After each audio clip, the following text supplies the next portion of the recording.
Senhoras e senhores, sejam muito bem-vindos a esse canal, eu espero que os senhores estejam bem. Eu estou bem e ao mesmo tempo estou indignado, estou vilipendiado, acho que uma coisa não exclui a outra. Afinal de contas, ontem eu fiquei metade do meu dia editando o vídeo que nós iríamos publicar hoje pela manhã aqui no canal e, para minha surpresa, a Netflix pediu o bloqueio e o YouTube acabou bloqueando. Eu até acredito que seja um bloqueio automático, exatamente por isso nós ingressamos com um pedido de disputa, porque eu acho que o uso feito foi legítimo, nós seguimos o mesmo padrão daquele outro filme que nós analisamos aqui, Lendas da Paixão. Nós inserimos trechos do filme sem áudio, fizemos uma narrativa paralela, uma narração paralela aos assuntos, e não reproduzimos sequer no sentido cronológico, no que acontecia no filme.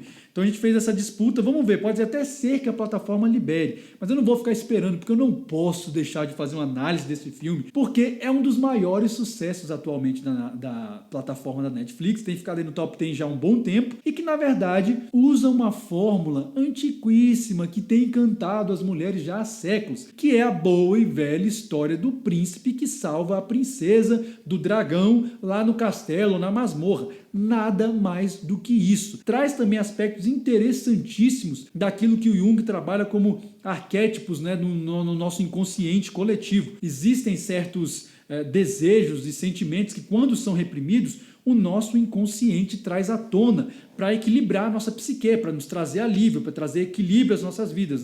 Quando o seu discurso racional ele é muito unilateral, ou seja, ele ignora muito aspectos que você tem dentro de si, mas que você não quer admitir, o teu inconsciente faz esse papel de trazer isso à tona por meio de sonhos, por meio de sonhos, atos falhos, etc., a fim de equilibrar a tua psique. Quando a gente vai para o aspecto coletivo, e aqui entra o mérito do Jung, trabalhando a questão dos arquétipos, também é possível que, diante de um discurso completamente unilateral, e é exatamente esse o caso do discurso feminista atual, surjam aí obras, filmes, pensamentos, ideias, enfim, em um determinado inconsciente coletivo de um grupo, que no caso aqui as mulheres, para contrabalancear esse discurso feminista muito unilateral. Então você vê, é um filme que apela para uma fórmula antiga, que valoriza a questão do domínio ao qual as mulheres em geral querem submeter, ao macho alfa, um homem em quem elas confiem, e a questão do casamento. São dois aspectos que estão cada vez mais excluídos do discurso feminista, atualmente do discurso das mulheres em geral,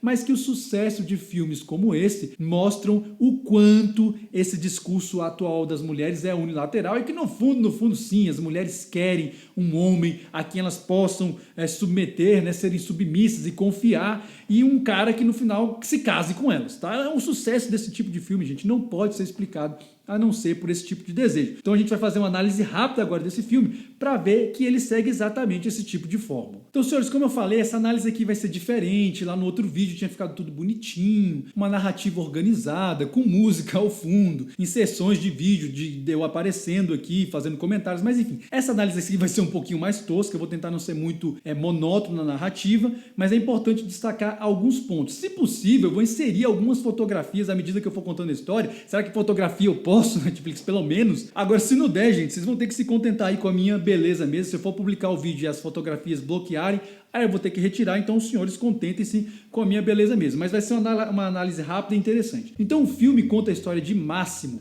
um mafioso italiano que assume os negócios da família após a morte do pai dele em um atentado no qual ele também é atingido, mas não vem a óbito. E a história de Laura também, que é uma executiva bem-sucedida do setor horteleiro, mas que vive um relacionamento monótono, rotineiro, num marasmo com seu namorado, que prefere dar mais atenção aos amigos e ao trabalho do que a ela. Então aqui a gente tem já assim caracterizado o príncipe, a princesa que está numa situação de tristeza no seu castelo, que é o seu relacionamento monótono, guardado pelo dragão, que é o seu ex-namorado, que logo na sequência vai se tornar ex-namorado. Um certo dia o Máximo está passando na frente do aeroporto e ele avista a Laura. E aí ele tem um flashback, porque 5 anos atrás, e é exatamente quando o filme começa, no atentado que o pai dele sofre e morre, ele lembra que a Laura era uma mulher que ele tinha avistado ali na praia, enquanto o pai dele negociava com os mafiosos, e quando ele também é atingido pelo tiro e está lá nos delírios de morte dele, ele fica com aquela imagem fixa da Laura na cabeça dele, e decide ir atrás dessa mulher, mas ele não encontra mais, afinal de contas ele deve ter saído de lá e ido para uma UTI, então ele passa a buscá-la incessantemente ao longo desses 5 anos. Então quando ele a vê no aeroporto,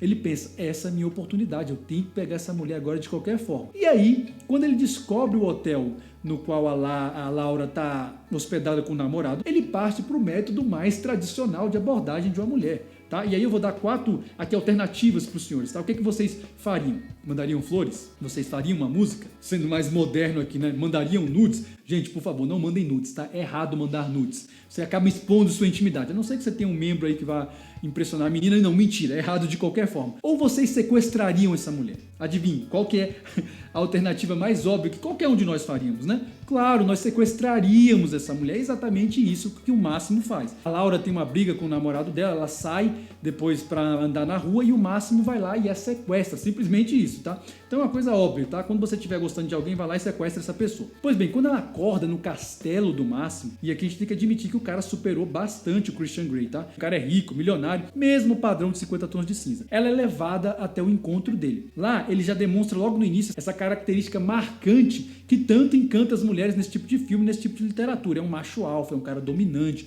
é um cara rude, é um cara bruto, mas que essa brutalidade é refreada diante da fragilidade da amada. E aí, depois dele dar umas encoxadas nela, mas não acontecer nada, ele fala pra ela, olha, eu não vou tocar em você, a não ser que você permita. E outra coisa, se em 365 dias, e daí o nome do filme, você não se apaixonar por mim, eu vou te liberar, vou te deixar livre. Obviamente, a primeira reação dela é achar aquilo ali tudo muito estranho, muito louco. O cara era um mafioso maluco. Apesar dela já ter ficado encantada com a beleza do castelo, com o poder do cara, né, com o jeito mais másculo dele, com tudo aquilo, ela pensa, esse cara é maluco, esse cara tá delirando, ainda mais quando ele conta a história pra ela do porquê ela tava lá, né? A questão é que já nesse início, ele mostra esse caráter bruto, dominador e ao mesmo tempo frágil diante da fêmea. No dia seguinte, eles vão fazer compras. A Laura, em princípio, se opõe, dizendo que não ia aceitar isso, que era um absurdo ele querer mandar nela, e ele de novo vai pra cima dela com aquele jeito másculo, coloca ela na cama e ela vai dar um tapa nele. Você percebe que ele fica muito irritado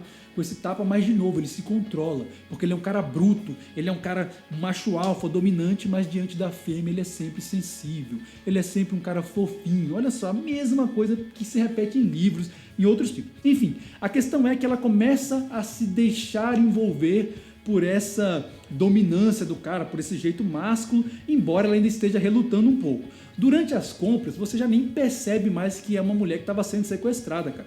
Ela simplesmente abstrai, sabe? Ela parece realmente estar em outro mundo, parece que nem você tá diante da esposa do cara. Só que tem uma cena que ela entra num provador para experimentar uma lingerie, e aí ele vai lá e de uma forma assim bastante invasiva entra e ela se sente realmente invadida. E ela fala, ó, saia daqui, senão você nunca mais vai ver esse corpo aqui dessa maneira. E aí ele vai de novo e dá aquela encarcada, chega perto dela, pressiona contra o espelho e fala assim, eu tô pagando, vou ver a hora que eu quiser. E aí ela fica indignada com isso, ele sai do provador e você percebe que ela meio que fica indignada e vai sair em busca de ajuda, né? Afinal de contas, ela lembra que ela estava sendo sequestrada. Fica claro que o Máximo nessa situação ele estava totalmente sob controle, ele nem deixa os seguranças irem atrás dela. Quando ela encontra 2 policiais e vai narrar o que estava acontecendo, o Máximo aparece. O que os policiais fazem? Cumprimentam o cara e vão embora. Ou seja, ela percebe que o cara manda na bagaça toda, o cara mandava na cidade. Novamente, a gente tem esse caráter do príncipe que é forte, que é dominador, poderoso, né? Manda até na polícia, mas se fragiliza diante dela. Ela vai até ele e diz assim, olha, você garante que você vai cumprir aquela promessa que você jamais vai encostar em mim, a não ser com minha permissão? Ele fala, sim, eu jamais vou me encostar em você, a não ser que você permita, e se em 365 dias você não se apaixonar por mim, você estará livre para ir fazer o que você quiser. Então nem parece mais uma mulher que estava sendo sequestrada, né? O fato é que, percebendo que ele não iria fazer nada com ela de verdade, ela começa a partir para uma tática, cara. Ela entra no jogo com uma tática absolutamente cruel, na qual as mulheres são muito mais habilidosas do que nós homens. E que tática é essa? Instigar o desejo, provocar, mas não corresponder. Afinal de contas, ela já sabia que ela tinha aí o aspecto contratual, é a mesma coisa de 50 tons de cinza. Eles já tinham feito o contrato, ele não iria encostar nela, a mesma coisa que a Anastácia faz lá com o Christian nos 50 tons de cinza. O fato é então que da primeira tentativa dela de exercer esse método cruel, né, que as mulheres exercem contra nós muitas vezes, ela se dá muito bem. A cena é até interessante, ela levanta um dia assim, né, ele estava deitado do lado dela, ela vai na direção do chuveiro, ela tira a lingerie dela e tal, começa a tomar banho, ele acorda, né, e obviamente ele olha pra... É uma atriz muito bonita. Aliás, é um filme, tá, que pra assistir tem que tirar as crianças da sala, gente, porque é uma fodelância terrível. Então ele olha para ela no chuveiro e ele obviamente se anima. Ele se aproxima, vai pro chuveiro, vai tomar banho também. Quando ela chega perto dele, ela começa a acariciar o peito dele, aquela coisa toda. E aí quando a gente sente que ele está começando a ficar empolgado com a situação, ela simplesmente vaza. Ela dá as costas e sai. É aí nessa hora que ele vem de novo e mostra o aspecto dominante do macho alfa e tal. Dá uma encarcada no pescoço dela aqui, que aliás, tá, as mulheres gostam muito. Quando você pega aqui assim com jeito, é claro, meu filho, tu vai fazer isso num contexto, né? Quando tu estiver naquele momento, tu não vai fazer isso em público quando vocês estiverem brigando, senão tu vai ter problema. Não, isso é algo que me disseram, tá? Não que nenhuma... Enfim, a questão é, ele pega, dá uma puxada no pescoço, coloca ela próxima dele de novo e fala, olha, não me provoca. O fato é que ele está ali dominado, ela conseguiu seduzi-lo, mas ele não agride, não faz nada, não toca, né, nenhum toque de cunho sexual. E então, mais uma vez, o aspecto do macho dominante, dominador, mas que respeita a fragilidade da fêmea. E aí eles começam um jogo, tá? O filme vai passando, isso já é metade do filme. O filme tem uma história, um argumento muito comum, muito básico. Por isso que eu tô até andando muito rápido aqui pra gente chegar no ponto principal. Eles começam uma disputa e aí ele faz é a vez dele fazer, né, tentar se vingar dela. Então, numa cena que lembra muito 50 Tons de Cinza, eles estão num quarto com a luz vermelha, e aí o que o Máximo faz com a Laura? Ele a amarra na cama, lembra nitidamente, lembrando 50 Tons de Cinza. Ele a amarra e possui uma mulher na frente dele. Ela lá toda presa, né? E você vê que ela realmente fica excitada, nem tanto pelo ato sexual que ele pratica, mas muito mais pela demonstração de poder da parte dele. Eles continuam nessa disputa, né? De um tentando ali seduzir o outro, enfim, provocar o desejo, até que a Laura apela, né? Realmente ela dá uma de Joselina mesmo, e um dia ela vai para uma festa com um vestido de piriguete mesmo, sabe? Daqueles assim que, bicho, em hipótese algum marido deixaria a mulher sair. E lá o Máximo tenta se controlar o máximo que pode, sabe? Fingindo indiferença até que ele não consegue. Provoca uma confusão lá por causa do ciúme, outro fetiche, tá, das mulheres, o ciúme do macho dominante por elas, porque enfim, elas se sentem valorizadas. Enfim, ele se envolve numa confusão, atira na mão de um cara lá. Vocês estão percebendo que essa narrativa aqui tem spoiler, tá? E vai ter mesmo na Netflix. O fato é que no dia seguinte eles estão num barco e aí o Máximo e a Laura começam uma discussão, porque ela vai pedir desculpa pra ele pelo que ela tinha feito, ela tinha ficado bêbada. Ele diz que só fez aquilo tudo porque ela se comportou como uma piriguete, realmente ela se comportou. Enfim, eles começam uma discussão na proa do barco e a Laura vai e cai no mar. O Máximo se desespera e pula dentro da água para resgatá-la. Então ele a resgata, leva pro quarto e tal, e de novo, né, ele ali espera despertar, o macho alfa ali protegendo, esperando que ela acorde do sono, e aí eles têm um diálogo que sintetiza bem esse discurso e esse desejo, na verdade, feminino que tem ficado cada vez mais oculto, mas que filmes como esse deixam muito claro. Ele diz o seguinte, olha, por que você é tão desobediente? Eu só quero que você me obedeça. Eu tô feliz porque você tá viva, mas o meu desejo também é te punir, porque você é muito desobediente, você me provocou ciúme ontem. Eu fiquei preocupado, eu não quero te perder por nada nesse mundo. Pronto, senhores. Depois disso ela se entrega, aí começa uma fodelância sem fim. Mas por que isso acontece? Aqui a gente tem revelado o primeiro desejo fundamental das mulheres que é trabalhado nesse filme. O desejo de finalmente ser submetida por um macho alfa, cara, um homem em quem elas confiem. Esse é o aspecto que faz tanto sucesso, um dos aspectos, né, que faz tanto sucesso nesse tipo de filme, gente. Não tem outra explicação. E aí ela se entrega pro cara e tal. Agora, desde o início do filme, eu desconfiava que esse filme é baseado num livro, mas eu não sabia quem era o autor, mas eu desconfiava que era uma autora. Essa minha suspeita se confirma quando, mais já pro final do filme, tá basicamente isso que é o filme. Ele a pede em casamento. Senhores, pelo amor de Deus, gente, o casamento sabe, como o ápice de uma obra, só pode ser coisa feminina, tá? Só pode ser uma coisa de um livro escrito por mulheres, e é exatamente isso que acontece. E aí, seguindo o padrão exatamente dessas obras de mulheres, né, essas obras escritas por mulheres, a mesma coisa que acontece com Christian. Depois do casamento, ou quando ele faz essa proposta de casamento, eles não chegam a se casar no primeiro filme, tá? Netflix. Beleza? Olha o spoiler aqui. Na verdade, no final parece que a Laura até morre. Eu não sei se ela morre, se ela é sequestrada, ouvi falar que tem uma sequência. Então você vê que nem pra dar spoiler decente eu sigo, né? Mas o fato é que quando ele a pede em casamento, ele começa a se tornar um cara dócil, ele começa a se tornar um cara amável, sabe, aquele mafioso poderoso do começo do filme,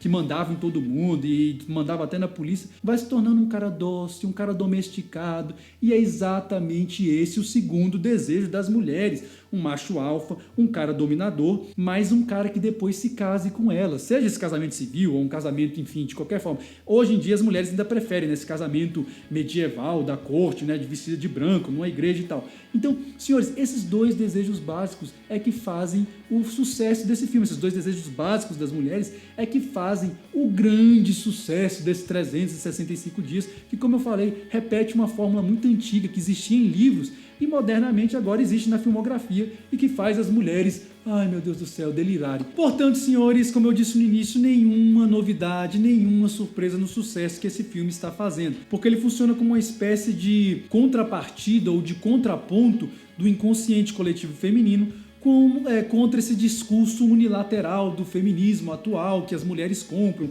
de que uma mulher precisa de um homem tanto quanto um peixe precisa de uma bicicleta, e o casamento é uma instituição arcaica e opressora e etc. E o filme está entre o top 10 da Netflix há maior tempão, e os 50 Tons de Cinza foi um fenômeno mundial, e a saga Crepúsculo foi um fenômeno mundial, e eu poderia ficar aqui o dia todo. Portanto, minhas filhas, vocês têm um discurso que vocês verbalizam, mas não internalizam. E esse tipo de conflito vem à tona com o sucesso que esse tipo de obra faz. Esse tipo de coisa já é dita há muito tempo, sabe por que área da existência humana? A nossa espiritualidade. A Bíblia, por exemplo, no livro de Gênesis, no capítulo 3, no versículo 16, deixa isso muito claro. Lá é dito o seguinte, olha, a partir de agora, com dor, você vai dar à luz filhos, tá? Você vai ter dor na hora do parto. E aí, a segunda parte do versículo é interessantíssima. E o teu desejo será para o teu marido, e ele te dominará. Tem vídeos aqui no canal que eu trabalho esse assunto. A questão é de uma submissão voluntária da energia feminina. Tem que ser voluntária, a submissão não pode ser forçada. Mas necessariamente a dinâmica energética entre a força masculina e a força feminina, ou a energia masculina ou a energia feminina, que estão personificadas em nós, né, homens e mulheres do gênero humano, a dinâmica é assim, queiram as senhoras ou não. Eu sei que para muita gente vai soar como algo extremamente machista, o que eu vou dizer agora, mas a verdade é a seguinte: a felicidade de uma mulher não consiste em submeter-se ou não a um homem, mas sim ao caráter do homem a quem ela irá se submeter. Senhores, para esse vídeo era isso. Eu espero que ele possa ter gerado alguma reflexão aí. Como eu falei, eu tinha feito um vídeo melhor, talvez a plataforma até libere, mas eu não queria perder a oportunidade de apreciar essa obra-prima que repete uma velha fórmula, na verdade, no momento em que ela ainda está em alta. Tá bom? Se você gostou dessa mensagem, compartilhe, deixa aqui os seus comentários, deixa o seu gostei, considere inscrever-se nesse canal se você achar que isso possa ser útil para a sua vida, lembrando-se sempre de uma coisa: o movimento de uma única peça pode definir um jogo inteiro. Até a próxima e que Deus nos abençoe.